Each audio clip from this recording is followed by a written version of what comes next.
Chers frères et sœurs, je m'exprime en français pour permettre à chacun et à chacune de me comprendre sans difficulté.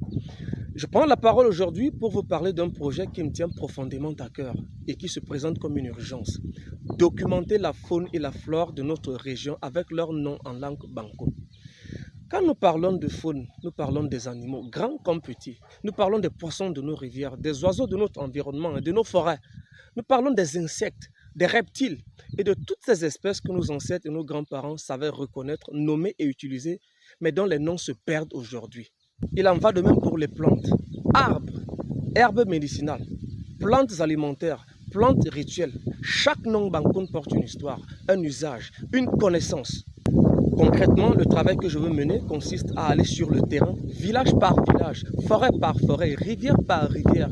Il s'agira de rencontrer les anciens, les chasseurs, les pêcheurs, les guérisseurs, d'identifier les espèces, de recueillir leurs noms en bancoun, de vérifier les informations, puis les organiser dans un catalogue clair et structuré pour la transmission et la recherche future. Ce travail demande du temps, des déplacements réguliers, du matériel de base et une présence continue sur le terrain. Pour pouvoir m'y consacrer sérieusement, j'ai fait le choix de mettre en pause une partie de mes activités personnelles.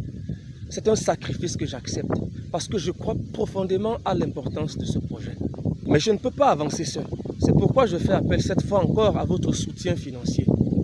Les contributions serviront concrètement au transport, à la collecte des données, à l'organisation et à la conservation des informations. Peu importe le montant, chaque geste compte et c'est la participation collective qui fera la force de ce projet. Soutenir ce travail, ce n'est pas m'aider, c'est poser un acte fort pour la sauvegarde de notre langue, de notre mémoire et de notre identité. Si nous n'agissons pas maintenant, la plupart de ces savoirs disparaîtront à jamais avec ceux qui les portent encore aujourd'hui.